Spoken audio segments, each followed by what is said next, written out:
नमस्कार आप सबको। और 2 दिन क्लास ब्रेक थी और आज से क्लास फिर से स्टार्ट हो रही है। हम लोगों ने कल तक इसके पहले 2 चैप्टर पढ़ लिए हैं। आज हम लोग तीसरा चैप्टर शुरू करने चल रहे हैं, क्लासिफिकेशन ऑफ मनी। ठीक है, आज हम लोग पढ़ेंगे क्लासिफिकेशन ऑफ मनी।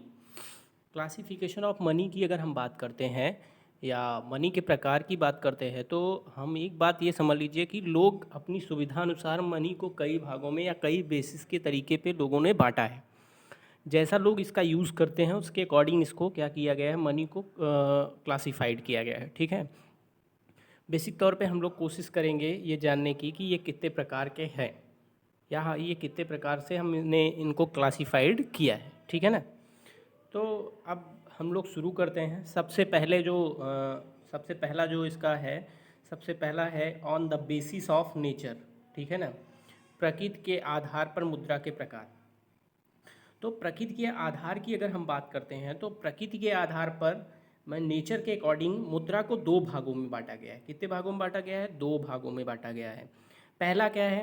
पहला है हमारा वास्तविक मुद्रा, एक्चुअल मनी। एक्चुअल मनी होती क्या है? जो किसी भी देश में प्रचलन में हो या जिसका उपयोग देश में हो रहा हो, जिसको गवर्नमेंट ने क्या किया हो, लीगल किया हो, वो वहाँ की क्या कहलाएगी? एक्चुअल मनी कही जाएगी, जिससे हम क्या करते हो? ट्रांजैक्शन करते हो, लेन देन करते हो।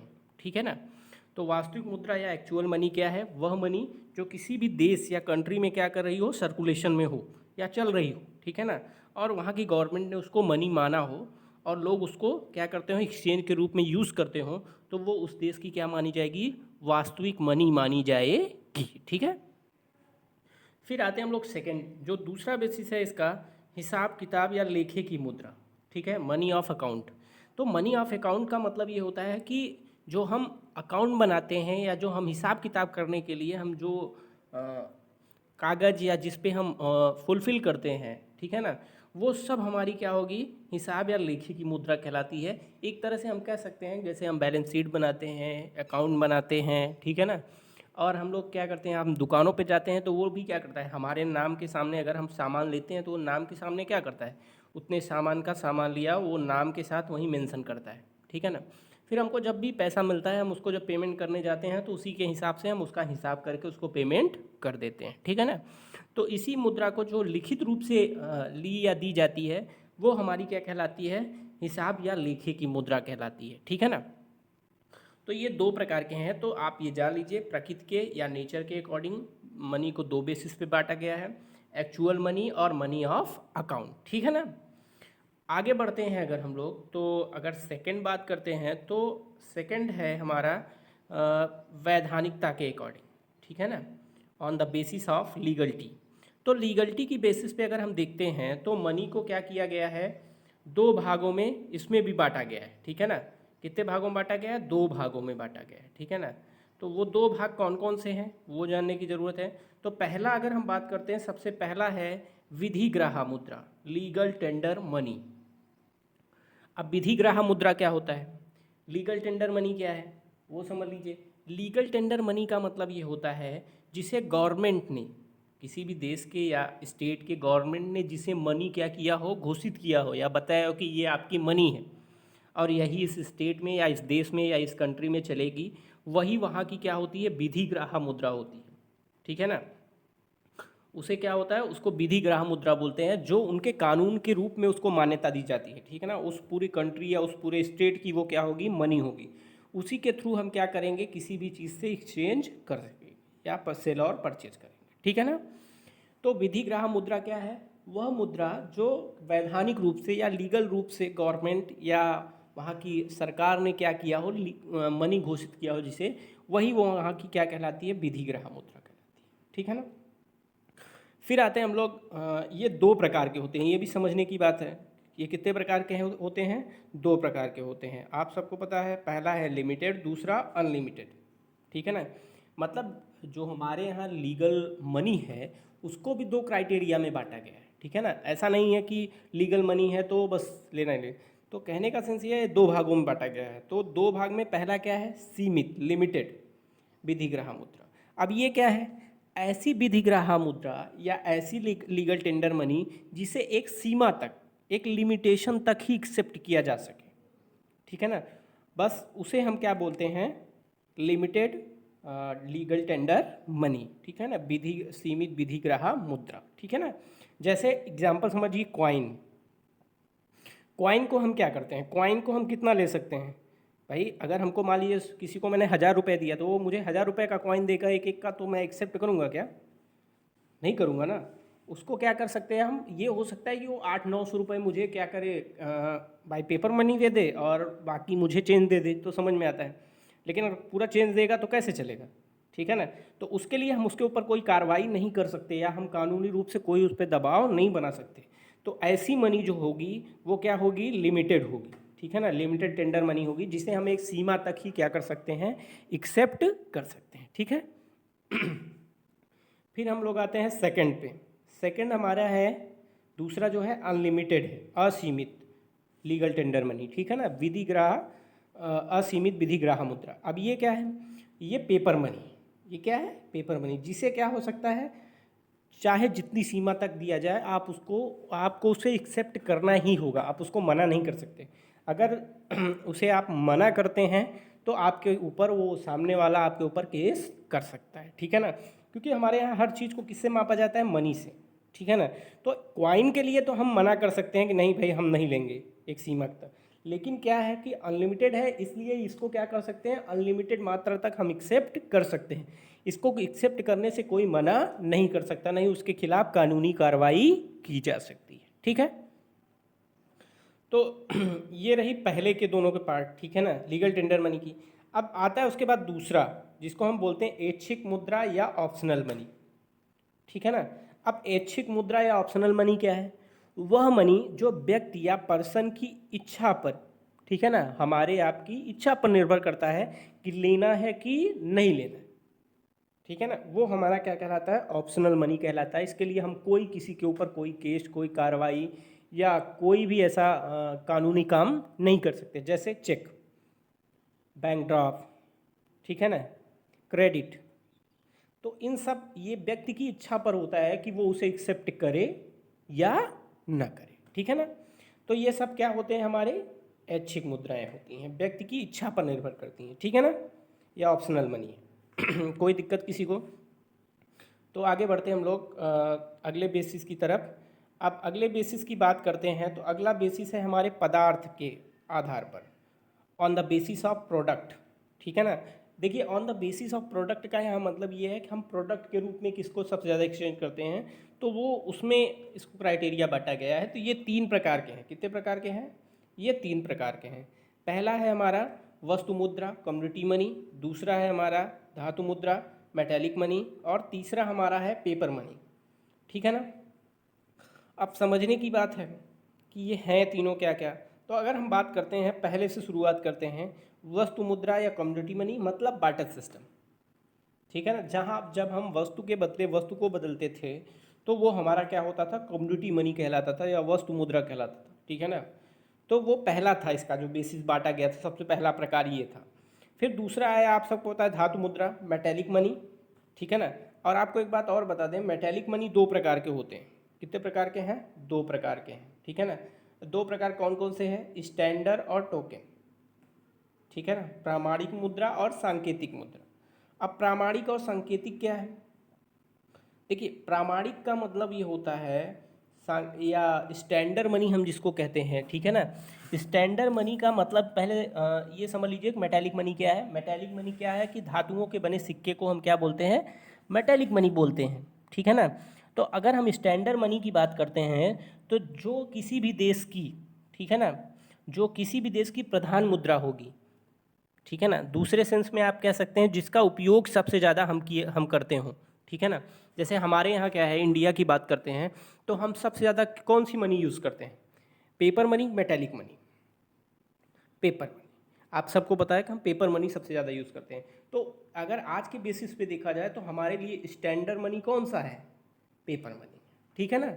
और टोकन मनी क्या है, हमारा क्या है, सांकेतिक मुद्रा किसे कहेंगे, जो हमारे क्या हो, जो पेपर मनी का सपोर्ट करते हो, जैसे हमारे कॉइन, समझ में आ रही बात हमारी।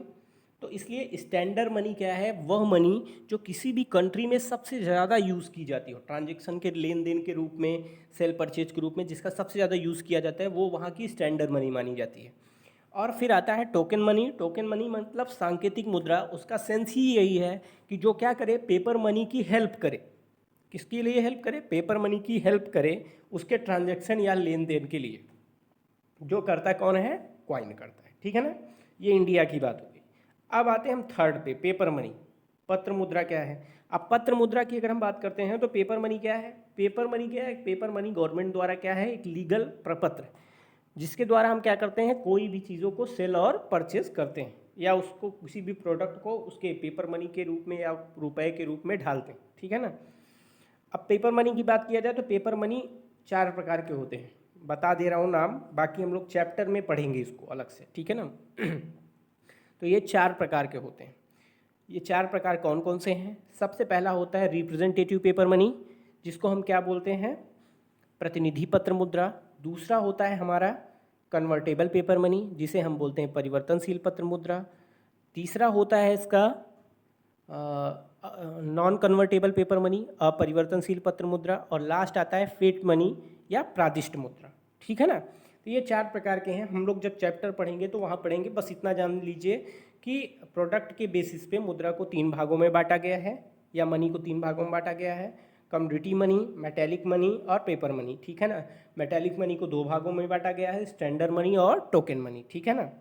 कोई दिक्कत किसी को? ठीक, आगे बढ़ें।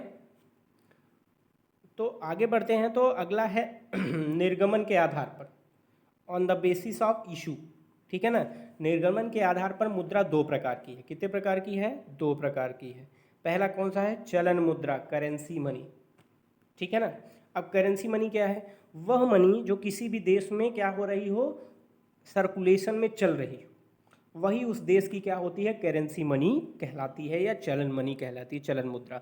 जो किसी भी देश में चल रही होगी मुद्रा, जिससे लेन देन हो रहा होगा, वही उस देश की क्या कहलाती है, करेंसी मनी या चलन मुद्रा कहलाती है। चाहे वो मेटेलिक मनी हो, चाहे पेपर मनी हो, चाहे कमोडिटी, ठीक, चाहे क्रेडिट मनी हो, एनीवन। फिर आते हैं हम लोग सेकंड पे। सेकंड हमारा क्या है? बैंक मुद्रा। अब बैंक मुद्रा क्या होती है, पहले वो जान लीजिए। बैंक मुद्रा वह मुद्रा होती है जिसे जिसे बैंक इशू करती है। जैसे क्रेडिट, क्रेडिट को क्रिएट कौन करता है? बैंक करती है, ठीक है ना। चेक, चेक किसकी मनी है? चेक बैंक की मनी है, ठीक है ना। तो ये जितनी भी इसको हम देखिए, इसको हम कई नाम से जानते हैं, बैंक मुद्रा, बैंक मनी, ठीक है ना, या क्रेडिट मनी, ठीक है ना। तो ये एक ही बात है, ठीक है ना। आप लोग कंफ्यूज मत होइएगा। अगर कभी आपसे पूछता है कि मतलब आपको अगर एग्ज़ाम में कभी देता है कि on the basis of issue of निर्गमन के लिए के आधार पर नोट को कितने भागों में बांटा गया है या मनी को कितने भागों में बांटा गया है, तो 2 भागों में बांटा गया है, ठीक है ना। उसमें आपको ऑप्शन देगा 2, 3, 4 समथिंग, ठीक। तो आप याद रखिएगा। ऐसा भी दे सकता है आपको, दोनों ऑप्शन एक साथ करके 4-4 में दे सकता है। तो ऐसा आप दिमाग में रखिएगा कि चलन मुद्रा और बैंक मुद्रा या क्रेडिट मनी, ठीक है ना, ये आपकी क्या है, इशू के अकॉर्डिंग या निर्गमन के आधार पर मुद्रा मानी जाती है, ठीक है। कोई दिक्कत किसी को? फिर से सुन लीजिए। चलन मुद्रा वह मुद्रा जो क्या होती है, किसी देश में सर्कुलेशन में यूज़ की जा रही हो, वो वहाँ की करेंसी मनी कहलाएगी। बैंक मुद्रा जो बैंक इशू करेगी वो बैंक मुद्रा होगी, जैसे चेक, ड्रॉप, ठीक है ना, समथिंग क्रेडिट, एनीवन, ठीक। अब हम लोग आते हैं, थोड़ा सा आगे बढ़ते हैं। तो ये 4 प्रकार के हमने इधर बांट लिए। अब हम लोग आते हैं अगले पॉइंट पे, फिफ्थ जो है हमारा, ठीक है ना। फिफ्थ पॉइंट की अगर हम बात करते हैं तो फिफ्थ पॉइंट है ब्याज के आधार पर, on the basis of interest, ठीक है ना। On the basis of interest मतलब ब्याज के आधार पर, जो हम ब्याज देते हैं उसके अकॉर्डिंग हम क्या करेंगे, मनी को हमने कितने भागों में बांटा है? 2 भागों में बांटा है। कितने भागों में? 2 भागों में। पहला है सस्ती मुद्रा, चीप मनी, और दूसरा क्या है, डेयर मनी या महंगी मुद्रा। अब सस्ती मुद्रा और महंगी मुद्रा हम समझेंगे कैसे? देखिए, ऑन द बेसिस क्या है, इंटरेस्ट, ठीक है ना। जब हमें आसानी से कम इंटरेस्ट रेट पर लोन प्रोवाइड हो, ठीक है ना, समझिए ध्यान से, जब हमें कम इंटरेस्ट पर आसानी से लोन मिल जाए, कम इंटरेस्ट लगे और लोन भी आसानी से मिल जाए, तो उस समय जो मुद्रा चल रही होगी उसको हम क्या बोलेंगे, चीप मनी या सस्ती मुद्रा बोलेंगे। ठीक, कोई दिक्कत किसी को? जी, तो इंटरेस्ट के अकॉर्डिंग देखा जाए तो इंटरेस्ट के अकॉर्डिंग सस्ती मुद्रा या चीप मनी वो मनी होती है जो क्या होती है, जो जिसका इंटरेस्ट रेट क्या हो, कम हो। और दूसरी बात सबसे इम्पॉर्टेंट कि इंटरेस्ट रेट तो कम होगा ही और वो आसानी से हमें लोन मिलने के लिए अवेलेबल हो, तो वो हमारी क्या कहलाएगी, सस्ती मुद्रा या चीप मनी। ठीक है, फिर आते हैं हम लोग सेकंड पॉइंट पे। सेकंड पॉइंट हमें क्या बताता है, सेकंड पॉइंट महंगी मुद्रा या डेयर मनी, जस्ट अपोजिट आपका चीप मनी का है। इसमें क्या होगा, लोन मिलने में भी असुविधा होगी और इंटरेस्ट रेट क्या होगा, बहुत हाई होगा। तो उस मुद्रा को हम क्या करेंगे, महंगी मुद्रा। इसलिए अगर सीधा सीधा समझना हो तो जब हम इंटरेस्ट कम चुकाएंगे जिस समय, उस समय हमारे यहाँ चीप मनी होगी, और जब हम इंटरेस्ट अधिक चुकाएंगे लोन लेने पर तो वो क्या होगी, हमारी डेयर मनी होगी।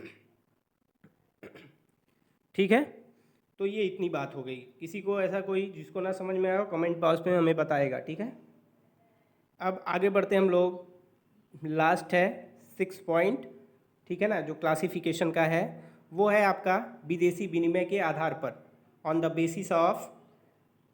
Basis of foreign exchange. ठीक है ना, तो फॉरेन एक्सचेंज के अकॉर्डिंग अगर देखा जाए तो हमने मुद्रा को कितने भागों में बांटा है, 2 भागों में बांटा है। कौन कौन से, पहला है दुर्लभ मुद्रा हार्ड मनी, और दूसरा है क्या है, सुलभ मुद्रा या सॉफ्ट मनी। ठीक है ना, अब दुर्लभ मुद्रा क्या है, वह मनी जो हमें आसानी से अवेलेबल ना हो या आसानी से ना मिल सके, जैसे एग्जांपल डॉलर, ठीक है ना, टका, और क्या बोल सकते हैं आप लोग, जो भी फॉरेन मनी है। कहने का सेंस ये है कि जो भी हमारे यहाँ फॉरेन मनी है वो क्या है, हमारे लिए हार्ड मनी है या दुर्लभ मुद्रा, वो हमें आसानी से प्राप्त नहीं हो सकती क्योंकि हमारे यहाँ चलती नहीं, इसलिए पाई नहीं जाती। इसलिए हम लोग क्या होते हैं, उसको बहुत कम रूप में पाते हैं। ठीक है ना, तो ऐसी मनी जो हमें आसानी से ना मिल सके या हमारे यहाँ सर्कुलेशन में ना हो, चल रही हो, वो मनी हमारे लिए क्या होगी, दुर्लभ मुद्रा होगी। ठीक है ना, अब सुलभ मुद्रा क्या होगी,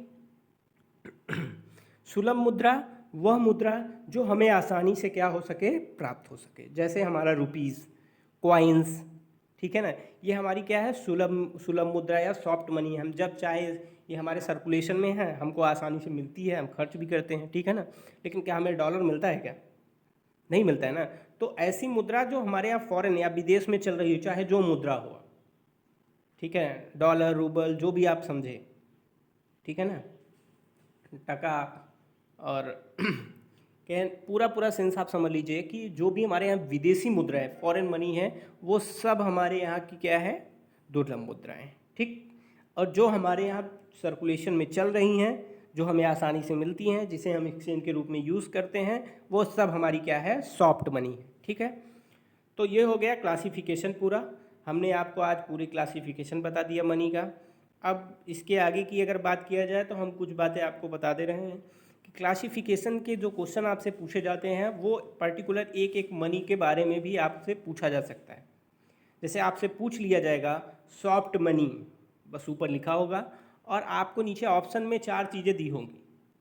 ठीक है ना, सॉफ्ट मनी दिया होगा जो कि हमारे देश में चल रही हो, ऐसा लिखा होगा।